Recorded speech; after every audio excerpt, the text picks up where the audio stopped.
Hello दोस्तों, स्वागत है बॉक्सर एजुकेशन यूट्यूब चैनल में। आज इस क्लास में रेलवे से संबंधित रेलवे के सभी एग्जाम में पूछे गए प्रश्नों का अध्ययन करने वाले हैं। दोस्तों, अगर आपको इस वीडियो का पीडीएफ लेने के लिए मेरे टेलीग्राम चैनल को ज्वाइन अवश्य करें। मेरे चैनल को लाइक, सब्सक्राइब और शेयर अवश्य करें। चलिए शुरू करते हैं प्रथम प्रश्न से। दूरदृष्टि दोष से पीड़ित व्यक्ति के नेत्र में किसी वस्तु का प्रतिबिंब कहां पर बनता है? तो वस्तु का प्रतिबिंब रेटिना के पीछे बनता है। Option D. अगला प्रश्न, दर्पण सूत्र है, तो दर्पण सूत्र का फॉर्मूला क्या होता है? 1/u + 1/v = 1/f। Option A. अगला प्रश्न, मानव नेत्र के रेटिना पर बना प्रतिबिंब होता है, तो रेटिना पर बने प्रतिबिंब वास्तविक और उल्टा होता है। Option A. अगला प्रश्न, निम्नलिखित में से किसमें उत्तल दर्पण का उपयोग किया जाता है? तो उत्तल दर्पण का उपयोग रियर व्यू दर्पण में करते हैं। Option D. अगला प्रश्न, जब एक वस्तु को उत्तल लेंस की 2f स्थिति पर रखा जाता है तो छवि का आकार क्या होता है? तो इस छवि का आकार पूर्ववत होता है। Option C.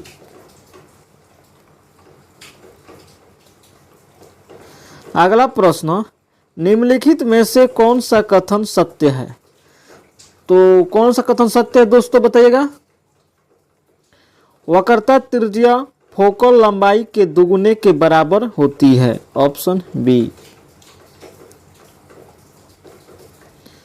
अगला प्रश्न, जब एक वस्तु को अवतल दर्पण के वक्रता केंद्र से बाहर रखा जाता है तो छवि का निर्माण होगा, तो वह छवि कैसी होगी? एफ और वक्रता केंद्र के बीच की होगी।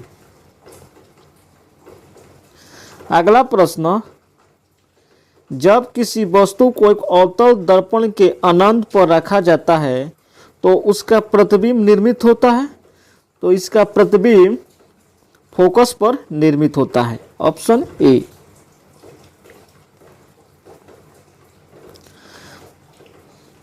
उत्तल दर्पण की फोकसी लंबाई डैश होती है, तो इसकी फोकसी लंबाई धनात्मक होती है, जबकि अवतल दर्पण की फोकसी लंबाई ऋणात्मक होती है। अगला प्रश्न,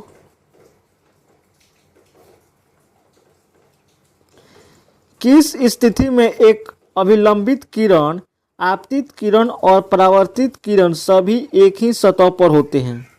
तो यह होते हैं अपवर्तन तथा परावर्तन दोनों में। Option D. एक दर्पण के वक्रता की फोकल लंबाई और त्रिज्या के बीच का संबंध है, तो इसका संबंध है r = 2f के। अगला प्रश्न, एक लेंस की शक्ति इसकी डैश के व्युत्क्रमानुपाती होती है, तो यह फोकस दूरी के व्युत्क्रमानुपाती होती है। अगला प्रश्न, निम्न में से किसमें अवतल दर्पण का उपयोग नहीं होता है? अवतल दर्पण का उपयोग पक्षदर्शी दर्पण में नहीं होता है। Option B. अगला प्रश्न, जब प्रकाश विरल माध्यम से संगन माध्यम में प्रवेश करता है तो वह धीमा तथा डैश हो जाता है, तो यह क्या होता है? नॉर्मल की ओर झुकता है। ऑप्शन सी।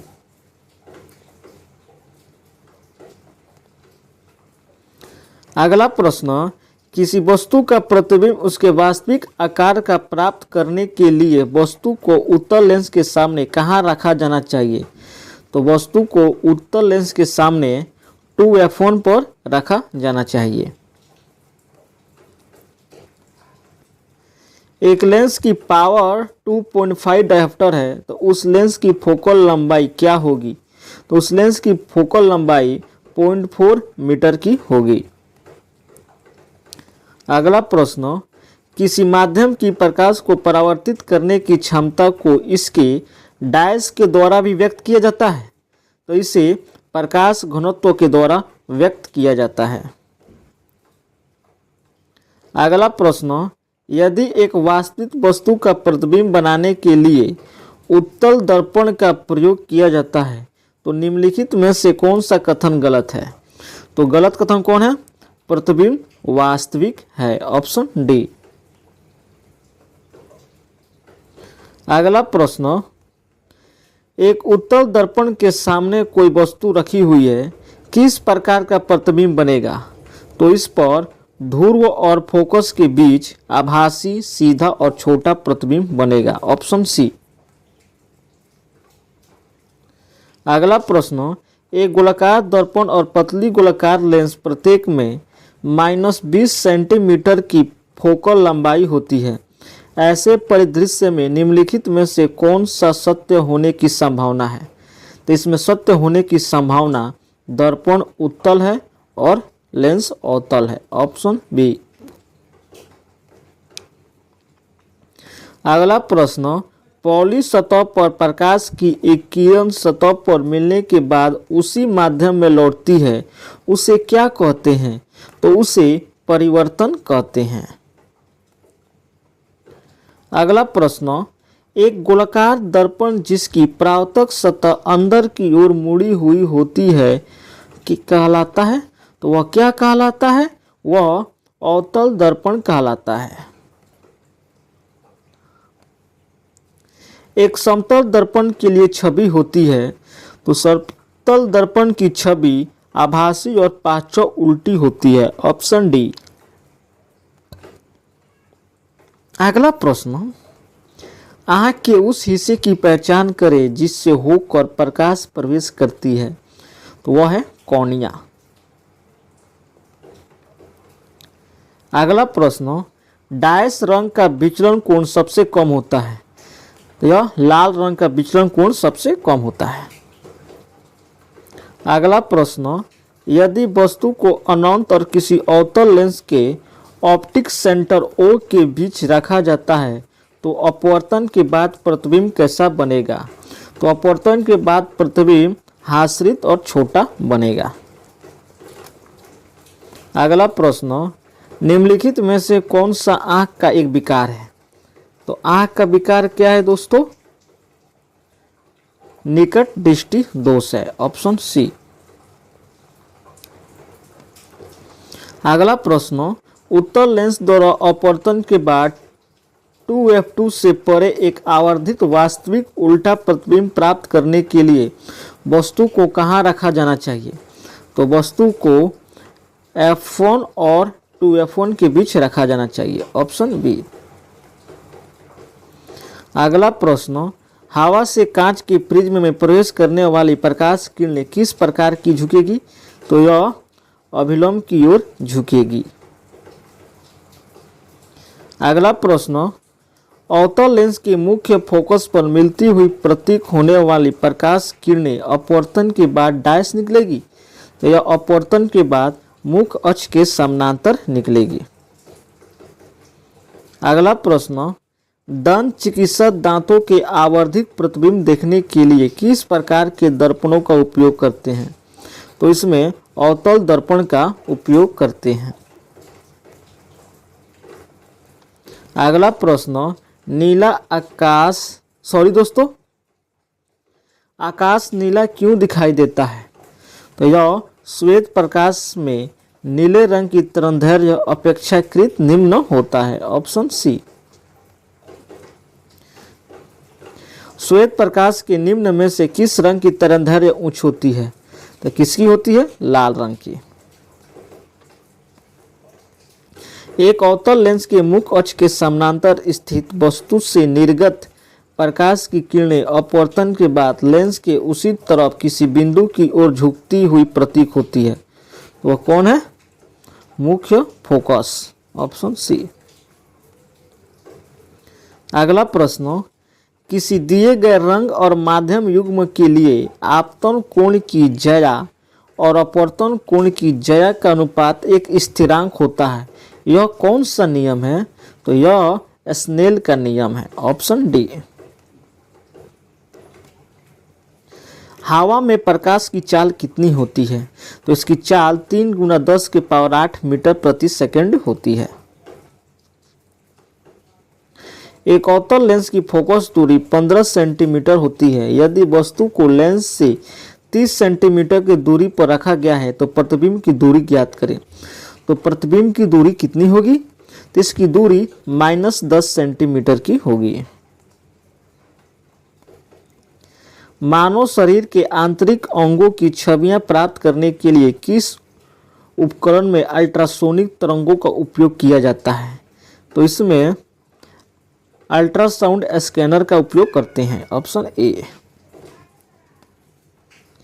कॉर्निया और रेटिना शरीर के किस अंग में पाए जाते हैं? तो यह आंख में पाए जाते हैं। अगला प्रश्न,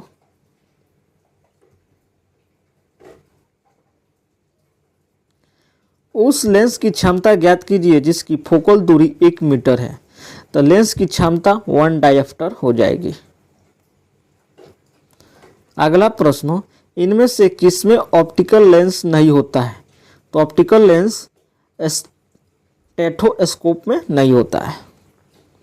अगला प्रश्न, यदि किसी उत्तल दर्पण की वक्रता त्रिज्या 24 सेंटीमीटर है तो इसकी फोकस दूरी ज्ञात कीजिए। तो इसकी फोकस दूरी कितनी होगी दोस्तों? तो इसकी फोकस दूरी 12 सेंटीमीटर की होगी। अगला प्रश्न, यदि एक उत्तल लेंस 3 सेंटीमीटर की दूरी पर समान आकार का वास्तविक एवं उल्टा प्रतिबिंब बनाता है तो वस्तु लेंस के सामने डैश की दूरी पर स्थित होगी। तो वस्तु 30 सेंटीमीटर की दूरी पर स्थित होगी। किसी ऊर्ध्वाधर तल पर प्रदर्शित वस्तु का कौन सा दृश्य दिखाई देता है? तो इसमें सामने का दृश्य दिखता है, ऑप्शन बी। अगला प्रश्न, एक कूलम प्रवाह लगभग डैश इलेक्ट्रॉन के प्रवाह के बराबर होता है। तो यह 6 × 10⁸ इलेक्ट्रॉन के प्रवाह के बराबर होता है। अगला प्रश्न, दिए गए किन्हीं दो माध्यमों में एक माध्यम का आपतित कोण दूसरे माध्यम के अपवर्तित कोण के 90 डिग्री होने पर वह कहलाएगा। तो वह क्या कहलाएगा दोस्तों? वह क्रांति कोण कहलाएगा, ऑप्शन ए। अगला प्रश्न, प्रकाश में TIR का पूर्ण रूप क्या है? TIR का पूर्ण रूप है total internal refraction, option B. अगला प्रश्न, किसी समानांतर किरणें खुरदुरी या असमतल सतह से टकराकर परावर्तित होने पर समानांतर नहीं रहती है, यह परावर्तन कहलाता है। तो यह परावर्तन विसरित परावर्तन कहलाता है। अगला प्रश्न, नेत्र लेंस की अत्यधिक वक्रता टेढ़ापन डैश का कारण बन सकता है। तो यह निकट दृष्टि दोष का कारण बन सकता है। अगला प्रश्न, मायोपिया वाले व्यक्ति की दृष्टि को ठीक करने के लिए किस प्रकार के लेंस की आवश्यकता होती है? तो इसमें अपसारी लेंस की आवश्यकता होती है। अगला प्रश्न, वर्णक्रम के कौन से दो रंग इसके दोनों सिरों का निर्माण करते हैं? तो यह बैंगनी और लाल, ऑप्शन सी। अगला प्रश्न, तारे रात को आसमान में क्यों टिमटिमाते हैं? तो यह नक्षत्र प्रकाश के वायुमंडलीय अपवर्तन के कारण टिमटिमाते हैं, ऑप्शन डी। अगला प्रश्न, दंत चिकित्सकों द्वारा मरीजों के दांतों के बड़े प्रतिबिंब देखने के लिए किस प्रकार के दर्पण का उपयोग किया जाता है? तो इसमें अवतल दर्पण का उपयोग किया जाता है। अगला प्रश्न, आँख की फोकस दूरी को समायोजित कर निकट और दूर की वस्तुओं पर ध्यान केंद्रित करने की क्षमता को आँख की डैश कहा जाता है। तो इसे आँख की समंजन कहलाता है, ऑप्शन सी। अगला प्रश्न, रेगिस्तान में यात्रियों को अक्सर पानी फैले होने की दृष्टि भ्रम होता है जहां वास्तव में कुछ नहीं होता है, इसे क्या कहा जाता है? तो इसे मृगमरीचिका कहा जाता है। Option A. अगला प्रश्न, अपवर्तित प्रकाश के माध्यम की क्षमता को इसके संदर्भ में भी व्यक्त किया जा सकता है, तो इसे प्रकाशीय संघनता से व्यक्त किया जाता है। अगला प्रश्न, गोलीय दर्पण की परावर्तक सतह का केंद्र बिंदु क्या कहलाता है? तो यह केंद्र बिंदु ध्रुव कहलाता है।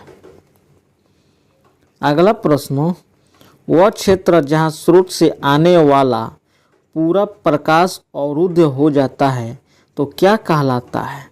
यह प्रक्षय छाया कहलाता है। Option B. अगला प्रश्न, निम्नलिखित में से कौन सा सिद्धांत और ऊर्जा प्रणालियों से संबंधित है? तो कौन है दोस्तों? फोटोवोल्टाइक प्रभाव। Option A. अगला प्रश्न, लेंस की शक्ति की SI इकाई क्या है? तो इसकी SI इकाई डायोप्टर है। Option B. अगला प्रश्न, मानव आंख में निकट दृष्टि दोष को क्या कहा जाता है? तो उसे क्या कहते हैं? मायोपिया कहते हैं। Option A. अगला प्रश्न, उम्र बढ़ने के साथ साथ आंख की समझ क्षमता सामान्यतः कम होती जाती है, इस स्थिति को क्या कहा जाता है?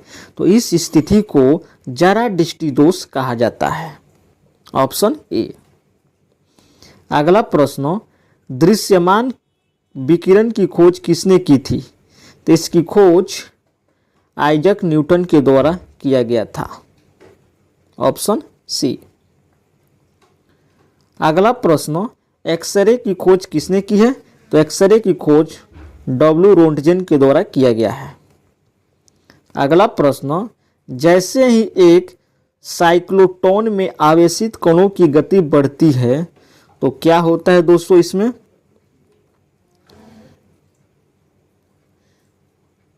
तो इसका आंसर होगा बी, अर्थात TTT।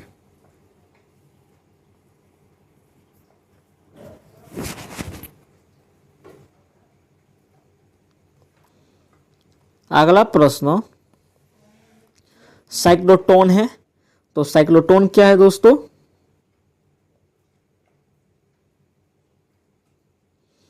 कण त्वरित है। Option C. दोस्तों अगला प्रश्न, तिरोगामी न्यूट्रॉनों को सरलता से मंद मंद करने के लिए उनको भारी जल से गुजारना चाहिए। Option B. निम्न में से किसमें सबसे अधिक ऑर्ग्यूमिड डी इलेक्ट्रॉन है? तो किसमें है दोस्तों? निकेल +2 का है। Option C. वह आयन जो CO को आइसो इलेक्ट्रॉनिक है, तो इसका आंसर क्या होगा दोस्तों? Cn- होगा। अगला प्रश्न, अधिकांश विद्युत ऋणात्मक तत्वों से ब्रातम कोष का इलेक्ट्रॉनिक विन्यास होता है, तो इसका इलेक्ट्रॉनिक विन्यास ns² Np⁵। Option C. अगला प्रश्न, किसी धातु के टुकड़े के ऊपर विभिन्न तरंगदैर्घ्य वाली एक्सरे किरणें डाली गई है, इनमें से कौन सबसे अधिक भेदन करेगी? तो सबसे अधिक भेदन 2AU की करेगी। अगला प्रश्न, निम्नलिखित में से क्या मानव शरीर के लिए सर्वाधिक घातक क्या है? तो मानव शरीर के लिए सर्वाधिक घातक गामा कण है। Option C. अगला प्रश्न, इलेक्ट्रॉनों की अपवाह वेग होती है, तो कितनी होती है? इसकी अपवाह वेग प्रकाश की गति के मुकाबले बहुत छोटी होती है। Option D. अगला प्रश्न, निम्नलिखित में से कौन सा यह बतलाता है कि इलेक्ट्रॉनों को कक्षाओं में एक विशेष क्रम में भरा जाता है? तो यह कौन बतलाता है दोस्तों? यह अफबाउ का नियम बतलाता है। दोस्तों मेरे चैनल को लाइक, सब्सक्राइब और शेयर।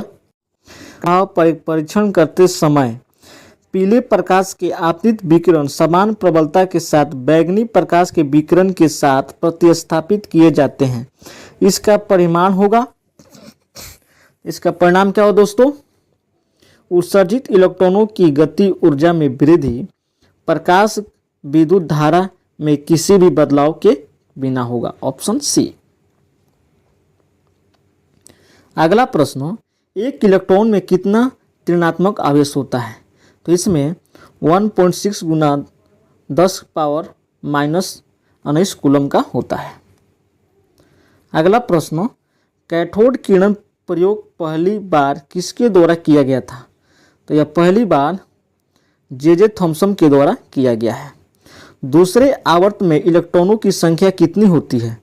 तो इसमें इलेक्ट्रॉनों की संख्या 2 होती है। दोस्तों, दूसरे आवर्त में इलेक्ट्रॉनों की संख्या 8 होती है। कितनी होती है? 8 होती है। अगला प्रश्न, निम्नलिखित में से किसे न्यूक्लियॉन के रूप में जाना जाता है? तो किसे जानते हैं? प्रोटॉन और न्यूट्रॉन को। अगला प्रश्न, सूर्य का प्रकाश वायुमंडल में किन कणों द्वारा परिक्षेपित होता है ताकि आकाश में इंद्रधनुष दिखाई दे? तो यह किसके कारण होता है? वर्षा की बूंदों के कारण होता है। अगला प्रश्न, श्वेत प्रकाश के 7 रंगों में कौन सा कांच के प्रिज्म द्वारा प्रकाश के परिक्षेपण के बाद सबसे कम विचलित होता है? तो सबसे कम विचलित लाल रंग का होता है। अगला प्रश्न, निम्नलिखित में से किसने इलेक्ट्रॉन की खोज की है? तो इलेक्ट्रॉन की खोज जे थॉमसन के द्वारा किया गया है। अगला प्रश्न, धनात्मक या ऋणात्मक आवेश परमाणु या परमाणुओं के समूह को डायस कहा जाता है। तो उसे क्या कहते हैं? आयन कहते हैं। धन्यवाद दोस्तों, मेरे चैनल को लाइक, सब्सक्राइब और शेयर अवश्य करें।